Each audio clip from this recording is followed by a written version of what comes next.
तो अगर आपका एडसेंस अप्रूव्ड है, उस पर ट्रैफिक भी आ रहा है, पर अगर आपके एडसेंस में क्लिक्स नहीं आ रहे या फिर उसका CTR नहीं बढ़ रहा है, तो ये वीडियो आपके लिए है। तो इस वीडियो में कुछ ऐसे टिप्स देने वाला हूँ जो मेरे काफी काम आए हैं मेरे एडसेंस के अकाउंट का CTR बढ़ाने के लिए या फिर मेरे एडसेंस अकाउंट में क्लिक्स बढ़ाने के लिए। इसलिए इस वीडियो को एंड तक देखते रहना, सारे टिप्स को सही से समझना और उसे फॉलो करना, और सही से फॉलो करोगे तो जरूर आपका भी CTR और एडसेंस में जो आपका एड क्लिक है वो बढ़ेगा। तो खैर छोड़िए, वीडियो स्टार्ट करते हैं।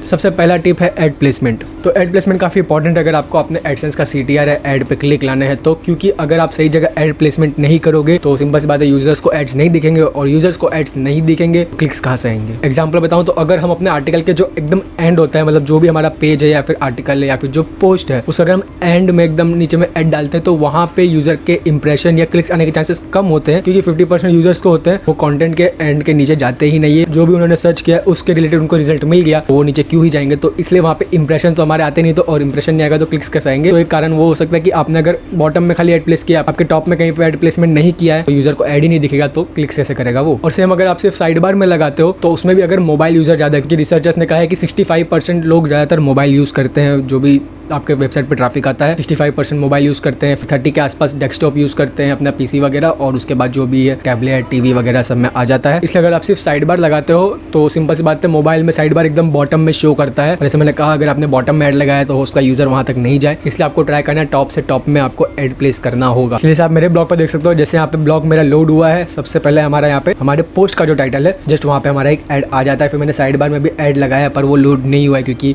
मैं अपने ही IP से इसको एक्सेस कर रहा हूँ, तो गूगल डिटेक्ट कर लेता है, इसलिए वो शो नहीं करा रहा है। और फिर जैसे नीचे जाऊँगा, जैसे आप देखते हो यहाँ पे कंटेंट के बीच में भी मैं अपने ऐड प्लेसमेंट की है, तो ये दो सबसे बेस्ट जगह होती है। और कंटेंट में भी कुछ ऐसी जगह करो जहाँ पे इस टाइप के लिंक्स वगैरह हो, या फिर जैसे मैंने यहाँ पे किया है जो बटन वगैरह है, लिंक्स है उसके बीच में ऐड, क्योंकि जब कोई भी यूजर लिंक्स पे क्लिक करने जाएगा या फिर बटन पे क्लिक करने जाएगा तो उसके आजू बाजू में एड्स होंगे, तो उनको वो ऐड दिखेंगे कि आपने कोई भी पोस्ट लिखा होगा, मान लो आपने रिव्यू आर्टिकल लिखा होगा या फिर आपने कोई भी आर्टिकल लिखा होगा, उसमें यूजर को लिंक पे जाना कंपलसरी होगा या फिर बटन पे कोई क्लिक करना जरूरी होगा, तो वहाँ पे आप ऐड प्लेस करो, वो सबसे बेस्ट जगह होती है। क्योंकि उस बटन पर क्लिक करने जाएगा, मान लो अगर आपकी कोई डाउनलोड वाली वेबसाइट है, आप APK टाइप की अगर डाउनलोड वेबसाइट है, तो डाउनलोड बटन के ऊपर या फिर नीचे आप ऐड प्लेस करोगे तो वहाँ से आपको इनवैलिड क्लिक्स के चांसेस बढ़ जाते हैं, लेकिन वो यूजर को ऐड ज्यादा दिखाएगा और यूजर के इंटरेस्ट के रिलेटेड होगा तो उस पर क्लिक जरूर करेगा। और फिर साइड बार का तो मैंने आपको बताया, साइड बार का भी एक अच्छा ऑप्शन है। नेक्स्ट टिप है ऐड साइजेस एंड फॉर्मेट्स। तो डिफरेंट ऐड के साइजेस को यूज करने से भी आपके CTR या क्लिक्स में इंप्रूवमेंट आपको मिल सकती है, क्योंकि मोबाइल में ऐड साइज अलग हो जाता है और डेस्कटॉप में अलग हो जाता है। स्क्वायर या फिर कोई नॉर्मल जो बैनर्स है उनको छोड़कर, मान लो अगर डेस्कटॉप में आपने कोई फिक्स साइज का यूज किया है, जो एक हेडर का बैनर होता है जो 720x90 वाला होता है, वो अगर कोई मोबाइल में देखेगा तो वो आधा हेड तो ऐसे ही कट जाएगा, क्योंकि मोबाइल में 300 विड्थ रहती है। और वही अगर आप कोई 300x90 का विड्थ मोबाइल में यूज कर रहे हो और उसे कोई डेस्कटॉप पे देखेगा तो उसे वो ऐड काफी छोटा मिलेगा, तो हो सकता है वो आर्टिकल को स्क्रॉल करते करते मतलब डेस्कटॉप पे देख रहा है तो ऐड उससे मिस हो जाए, तो उसको वो ऐड नहीं दिखेगा। इसलिए एक अच्छा साइज का या फिर रिस्पॉन्सिव साइज सबसे बेस्ट रहता है, उसको आप यूज कर सकते हो। या फिर अगर आपको मोबाइल के लिए अलग से ऑप्टिमाइज करना है तो मोबाइल के लिए अलग से ऐड साइजेस बनाओ, डेस्कटॉप के लिए अलग से ऐड साइज बनाओ। अब बस उसके लिए आपको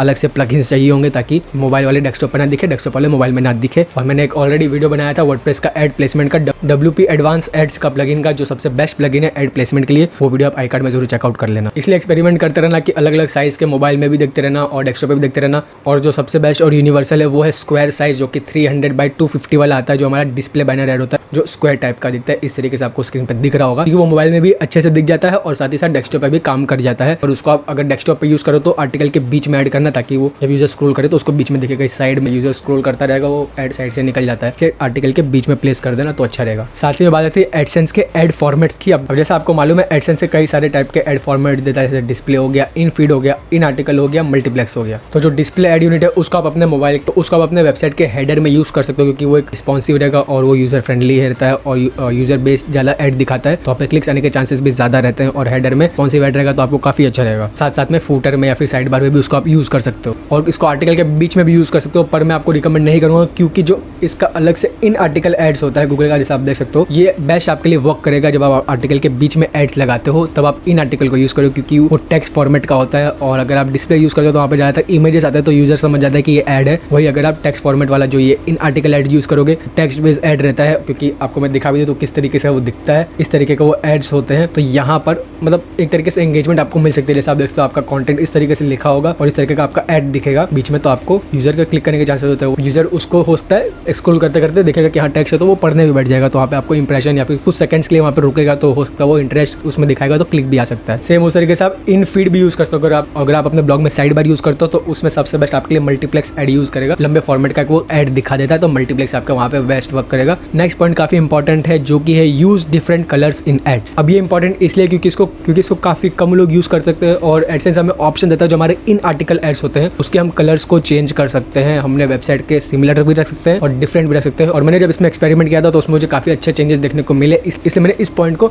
इस वीडियो में ऐड किया है। और वही है जैसे आप इन आर्टिकल एड्स देखोगे यहाँ पे आपको उसके स्टाइलिंग की ऑप्शन मिलती है। आप यहाँ से उसके इन सब में से कोई भी फॉन्ट भी सिलेक्ट कर सकते हो। यहाँ पे टाइटल का कलर जो है, जो टाइटल यहाँ पे दिख रहा है उसका कलर आप चेंज कर सकते हो यहाँ से इस तरीके से। फिर यहाँ पे जो डिस्क्रिप्शन है उसका भी आप यहाँ से कलर चेंज कर सकते हो ताकि यूजर को ऐड को और आपके कंटेंट को डिफरेंशिएट करने में इजीली हो, आसानी हो। फिर यहाँ पे नीचे आप देख सकते हो बैकग्राउंड कलर भी आप यहाँ से चेंज कर सकते हो इस तरीके से, तो वो ऐड पूरा अलग दिखेगा। आप अच्छे से ऑप्टिमाइज करना, जैसे यहाँ पे मैंने ये कर दिया तो डिस्क्रिप्शन को मैं यहाँ से व्हाइट कर लेता हूँ और टाइटल को भी यहाँ से मैं व्हाइट कर लेता हूँ ताकि इजीली से दिखे। इस तरीके से आप अपने ऐड को कस्टमाइज कर सकते हो, इसलिए आप इसमें कलर यूज करो तो काफी बेनिफिट रहेगा। अगर आपकी थीम लाइट है, मतलब लाइट कलर्स आप यूज करो तो आप डार्क कलर्स अपने ऐड में यूज करो। अगर आपकी थीम डार्क कलर की है, मतलब बैकग्राउंड अगर डार्क है तो आप उसमें लाइट कलर यूज कर सकते हो अपने ऐड में ताकि वो के कंटेंट से अलग दिखे, तभी तो इसे यूजर नोटिस करेगा, तो वहां से भी आपके क्लिक्स आने के चांसेस बढ़ सकते हैं। अगर सिमिलर रहेगा तो वही जैसा मैंने कहा स्टार्टिंग में स्किप करने के चांसेस ज्यादा हो जाते हैं। इसलिए थोड़ा कलर के साथ भी आप एक्सपेरिमेंट करो, आपको काफी बेनिफिट मिलेगी। मुझे पर्सनली काफी बेनिफिट मिला है इसको चेंज करने से, तो आप भी उसको ट्राई कर सकते हो। चलते हैं नेक्स्ट पॉइंट पे जो कि है फोकस ऑन ऑर्गेनिक ट्रैफिक। अब ये तो सही बात है कि ऑर्गेनिक ट्रैफिक आएगा तो आपके ऐड पे क्लिक्स आने के चांसेस ज्यादा होंगे, क्योंकि जिस टॉपिक पे या फिर निश पे आप रिसर्च करने के बाद वर्क कर रहे हो, आपने डिसाइड किया कि हाँ मैं हाई CPC हाई RPM वाले एडसेंस निश पे वर्क करूंगा, उस पे एड्स रन हो रहे हैं, तो अगर ऑर्गेनिक ट्रैफिक आपकी साइड पर आ रहा है उससे रिलेटेड एड्स देखने को मिलेंगे, क्योंकि यूजर ने वही सर्च किया है। मान लो उसने सर्च किया है बेस्ट लैपटॉप्स और आपका कंटेंट भी लैपटॉप के रिलेटेड है, तो वहाँ पे उसको लैपटॉप के रिलेटेड एड्स काफी दिखेंगे, तो एंगेजमेंट क्लिक्स आने के चांसेस ऑटोमेटिकली बढ़ जाते हैं। वही अगर आप सोशल मीडिया के ट्रैफिक आ रहा है, सोशल मीडिया हो गया या फिर कोई भी डायरेक्ट ट्रैफिक हो गया, तो वहाँ से गूगल को पता नहीं चलता कि ये कहाँ से ट्रैफिक आया है। कंटेंट तो आपका लैपटॉप का ही है, लेकिन फिर उसको वो इंटरेस्ट बेस्ड एड जो उसने पास्ट में सर्च किया होगा तो उस टाइप के एड्स दिखेंगे। तो जरूरी नहीं उसमें अभी भी उसको इंटरेस्ट हो, तो वो भी आपको मालूम होगा। आप भी कहीं वेबसाइट पर विजिट करते हो आपको किस टाइप से एड्स दिखते हैं, तो आपको समझ में आ रहा हो कि मैं क्या कहना चाह रहा हूँ। ऑर्गेनिक ट्रैफिक पे ज्यादा फोकस करना, सोशल ट्रैफिक पे भी आता है पर ऑर्गेनिक के कंपैरिजन में काफी कम हो जाता है, इसलिए ज्यादा ऑर्गेनिक ट्रैफिक पे फोकस करो। अब इसके बाद जो नेक्स्ट पॉइंट है वो है बाउंस रेट, और उसको ऐड करना काफी इंपॉर्टेंट है। और अगर आप पास से मेरे काफी वीडियो देखते आ रहे हो तो आपको मालूम होगा एडसेंस से कोई भी टिप वाले वीडियोस होते हैं एड क्लिक्स इंक्रीज करने के या फिर एडसेंस की अर्निंग्स इंक्रीज करने का, उसमें मैं बाउंस रेट को ऐड करता हूँ, क्योंकि वो काफी इंपॉर्टेंट पॉइंट है जो बाकी लोग कवर नहीं करते हैं और काफी न्यू ब्लॉगर्स को उसके बारे में नहीं मालूम होता, इसलिए मैं इसको हर बार ऐड करता हूँ। क्योंकि मोस्ट ऑफ टाइम जब ये यूजर आपकी साइट पे आता है उसको उसके पास्ट में जो उसने सर्चेस किए उसके रिलेटेड ऐड दिखने के चांसेस ज्यादा होते हैं। और अगर वो उसी वेबसाइट के किसी दूसरे पेज पे जाता है, मान लो इंटरनल लिंकिंग से जाता है या फिर स्क्रॉल करते करते उसे कोई ऐसा आर्टिकल दिख गया जो उसके रिलेटेड हो, उस पर आता है, तब ऐड वापस से रिफ्रेश होता है, कैशे रिफ्रेश होता है और फिर जो कंटेंट होता है उसके रिलेटेड एड्स वहाँ पे ज्यादा दिखने को मिलता है। और सिंपल सी बात है जो कंटेंट वो पढ़ रहा है उसके रिलेटेड एड दिखेंगे तो एंगेजमेंट या फिर क्लिक्स आने के चांसेस ज्यादा होते हैं और वहीं से आपके एडसेंस का क्लिक्स और CTR बनने के चांसेस बढ़ जाता है। इसलिए बाउंस रेट जितना आपका कम रहेगा उतना आपके एड्स क्लिक्स आने के चांसेस ज्यादा होते हैं। और बाउंस रेट कम मतलब यही होगा कि अगर आपने एक पेज पे 3 एड्स दिखाए हैं तो दूसरे तीसरे पेज पे जा रहा है तो सिंपल सी बात है मतलब आपको एक यूजर से फिर 6 या फिर 9 एड इंप्रेशंस मिलेंगे, फिर वहाँ पे चांस बढ़ जाता है एड्स के क्लिक आने का। तो बाउंस रेट कम करने के लिए सबसे बेस्ट आप इंटरनल लिंकिंग कर सकते हो या फिर रिलेटेड कंटेंट बनाओ अपने उसी कंटेंट के रिलेटेड। चलते हैं नेक्स्ट पॉइंट पे जो कि है